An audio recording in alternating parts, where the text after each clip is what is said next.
most importantly, if we're discussing this Balalo situation, it is very important to understand.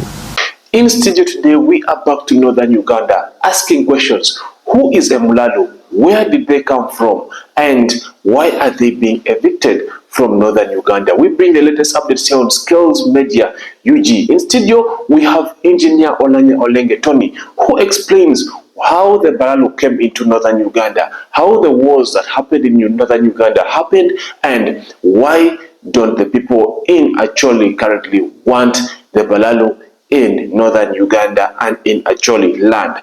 Give your opinion on what you think about this matter. Engineer Olenge Tony is contesting for a member of parliament of Aru North. All right, this is what he said. Yes. Telling you that one of the most hospitable groups of people among the tribes in this country are the Acholi. That's a fact. You can test. That's a fact. That the most hospitable group of people in Uganda are the Acholi people. You can try it out on an experiment. Okay? Number two, if we're talking about land as a resource, I think this is something we need to correct in this country. Land as a natural resource, we talk about it, we should not talk about just the surface of the land, which the Balalo and the cultivators are dealing with. But we should also know land as a resource also provides wealth from underneath. That is a debate that we'll also talk on later. Okay. But most importantly, if we're discussing this Balalo situation, it is very important to understand, for instance, in this case, why did we have blank or vast amounts of land as it is seen in the region? I think when you look at it carefully, you'll start to realize that during the NRA war, when they were trying to fight to get to power, and then the post-NRA war, okay? The 90s coming to the 2000s, a lot of cattle was lost from Acholi, okay? And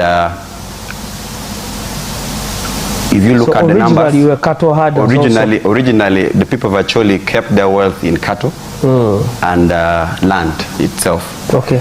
So if you look at the numbers of cattle that were lost, they were in thousands, over 200,000 plus.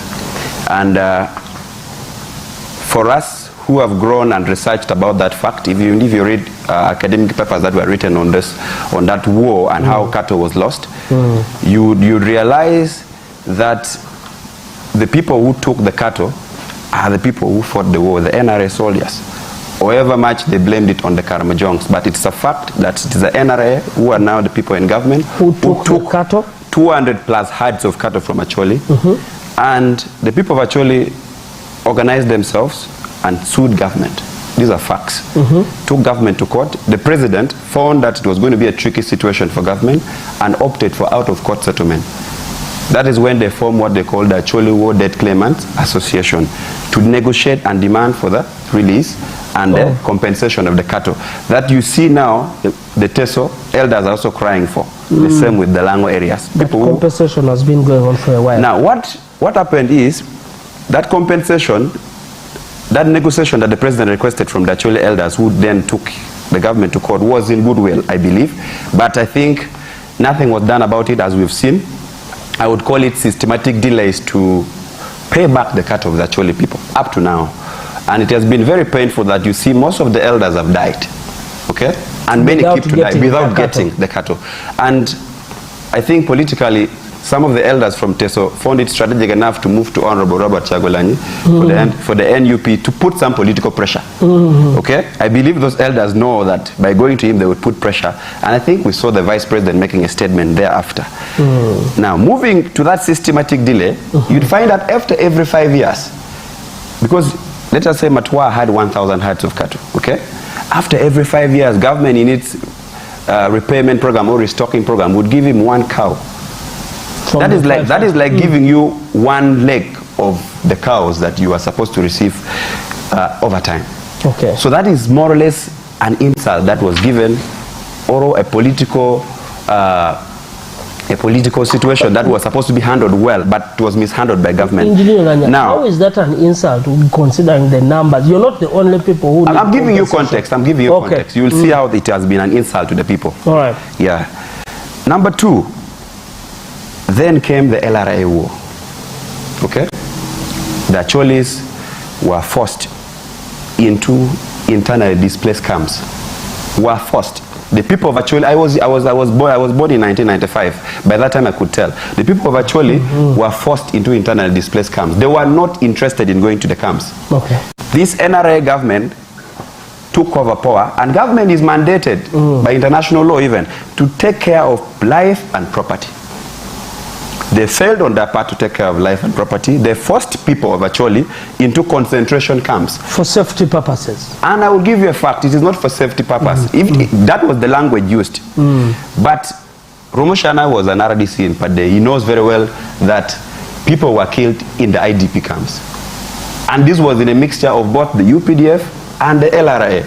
These are records that are there and they're documented properly. Right. Now, I'm giving you more context. Post-LRA, yes, the recovery programs for northern Uganda, you saw what happened. PRDP funds were stolen. Almost all the programs had theft. NUSAF 1, 2, 3, and now NUSAF is coming to NUSAF 4. NUSAF 3 is what even hurt me most. That's where we saw the Nelson Tugume project of Inspire Africa Coffee being funded by NUSAF 3. They launched the coffee. And in Gulu, they opened something called Inspire Africa Coffee Center, where when they came to Romoshan, if you move to the north and see that structure, you'll cry. It is leaking, the roof is leaking, there is no business going on.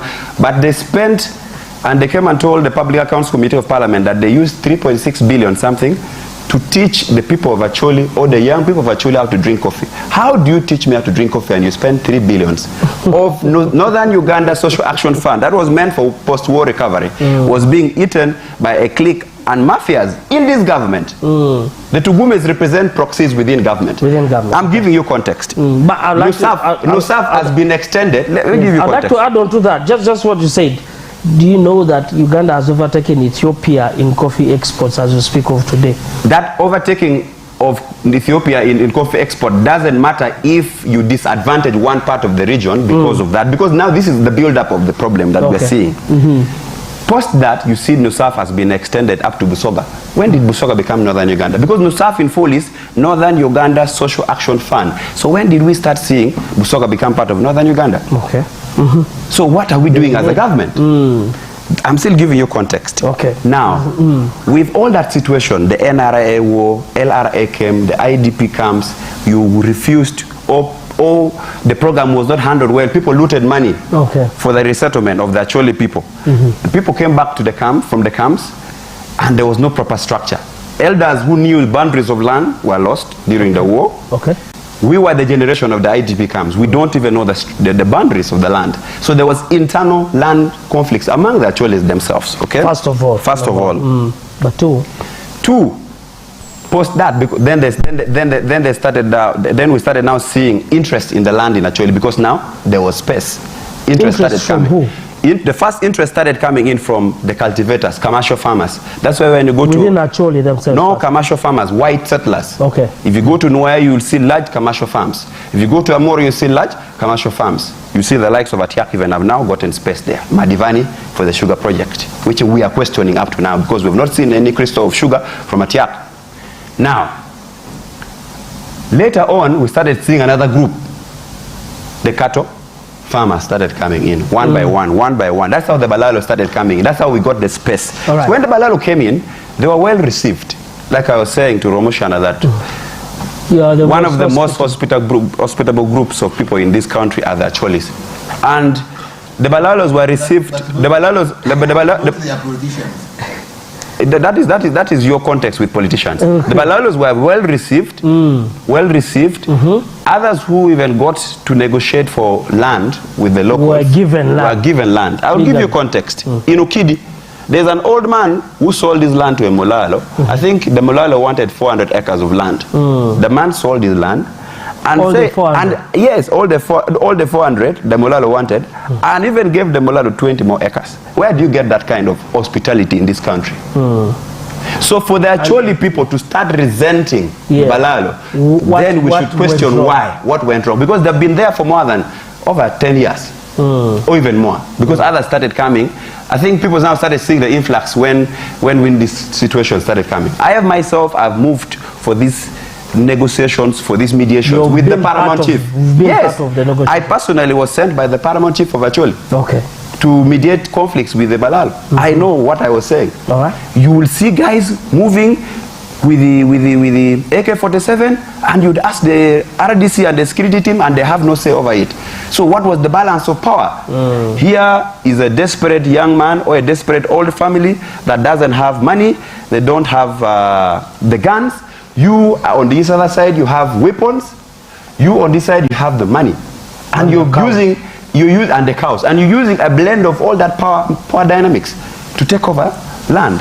So that should give you the context of why the Balalo situation started coming up. And the other thing that really got the anger built up in the community so much was that the Balalo do not want to settle and agree to the norms of the Acholi people, integrate or understand how the Acholi people behave.